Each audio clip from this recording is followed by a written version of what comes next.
Justo a comienzos de abril son fechas prometidas, promesas que hizo la Casa Rosada para iniciar con la recuperación, pero las cosas no serán tan fáciles como lo hicieron ver a principios del mandato de Javier Milei. En los próximos meses el tema social será crítico. Si bien la inflación está a la baja, aún sigue siendo alta, por los ajustes de tarifas y por las subas de impuestos que hay y se vienen, como el de la provincia de Buenos Aires. Es para mirar con cuatro ojos. Curiosamente, el que lo advierte no es un opositor, sino más bien un sindicalista o de un dirigente social, José Luis Espert, uno de los más escuchados por Javier Milei, fuera de su microcírculo íntimo. Si te está gustando el video, suscríbete y dale like. Esta advertencia de un gran conocido tiene el valor adicional de que la más flamante incorporación al bloque de diputados de La Libertad Avanza es un economista ortodoxo, para quien la sensibilidad social no es una variable que suele apartarlo del rigor extremo en el análisis de los números y de la búsqueda del equilibrio fiscal como premisa. Hay rumores en el entorno presidencial, rumores de que el propio Milei ha escuchado esas advertencias, y hasta el implacable ministro Luis Caputo ha mostrado por las redes sociales una cuota de empatía, honestamente poco conocida, públicamente al agradecer a la gente por apoyar a pesar de lo que cuesta llegar a fin de mes.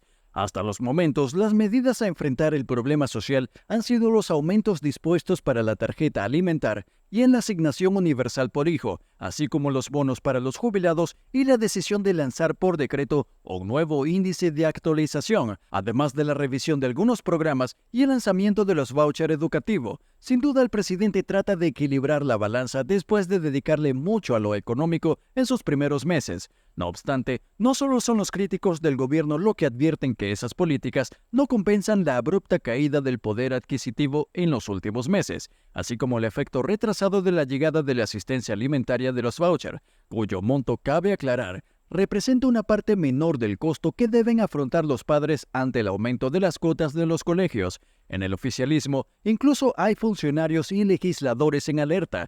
Dicen que hay en análisis nuevas medidas. Eso podría explicar la postergación de algunos aumentos de tarifas de servicios públicos para los sectores de menor ingreso o la demora en la apertura del cepo cambiario, incluso si hay un gran riesgo de aumentar deudas con el sector privado o de diferir inversiones. Estas dos consecuencias podrían también generar un alto impacto para el proyecto oficial. Y viendo en un panorama más amplio, en el caso de los aumentos de las tarifas y de la liberación del mercado cambiario, esto generaría algo tan caótico como terapia de shock. Esto se debe a la consecuente y disparada inflación, endeudamiento externo y salidas de divisas, que más temprano que tarde, el gobierno macrista pagó caro por su impacto social, político, económico y en las finanzas públicas. Nos estamos yendo de las ramas. De todas formas, según señala una mayoría de economistas, empresarios y sindicalistas, el alza de las tarifas aún sigue sin ser generalizada. Tendrá, o mejor dicho, ya está teniendo un alto impacto en la economía real, y no solo para los sectores más altos de la pirámide socioeconómica. Las pequeñas y medianas empresas ya están recibiendo boletas con subas que rondan el 400%, que ponen en riesgo la viabilidad de su negocio ante la imposibilidad de trasladar a precios el aumento por la caída del consumo, que en muchos rubros básicos supera el 20%. Incluso los grandes jugadores no están exentos a estos cambios. Por ejemplo, en los principales shoppings, la actualización de los alquileres de los locales y la caída del consumo local se le suma el derrumbe del turismo receptivo, generando un alza en los precios. Se acabó el boom de los extranjeros. Nuevamente, la Argentina se ha vuelto cara en moneda dura. Aerolíneas, hoteles y locales gastronómicos se secan, asomándose una vez más a los números rojos. Otro punto de inflexión son los aumentos en las boletas de los servicios. A pesar del peronismo mencionado antes, eso no llega solo. El alza en impuestos provinciales, como el desmesurado incremento del inmobiliario en la provincia de Buenos Aires y de las tasas municipales, desvelan a individuos y empresas, obliga a revisar hasta el mínimo detalles de sus gastos e ingresos con el fin de buscar en dónde cortar. Si te está gustando este canal, no olvides suscribirte para no perderte los últimos videos.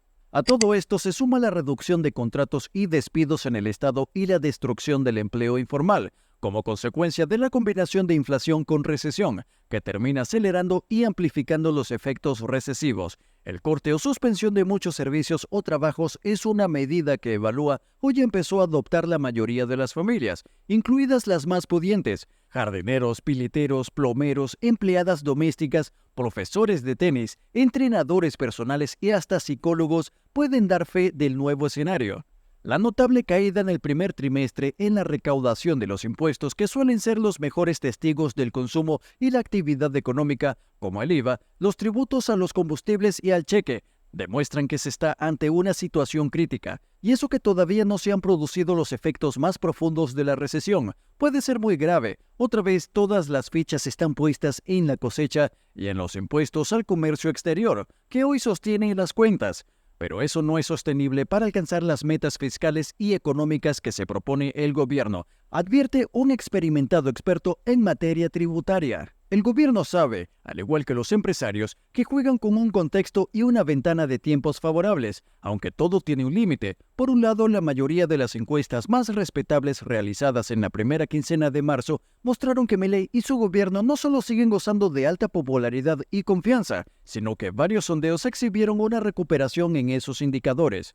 Por esto, el ajuste con ilusión, resumió un veterano consultor, antes de agregar, la culpa todavía sigue siendo de los gobiernos anteriores, y a la herencia se agrega que para muchos es la última oportunidad para que el país salga adelante después de una década de estancamiento y de 3 gobiernos fracasados. La extendida tolerancia social, a pesar de que la mayoría dice que su situación personal y familiar empeoró y que tiene deudas o no, cree que la economía mejore en los próximos meses.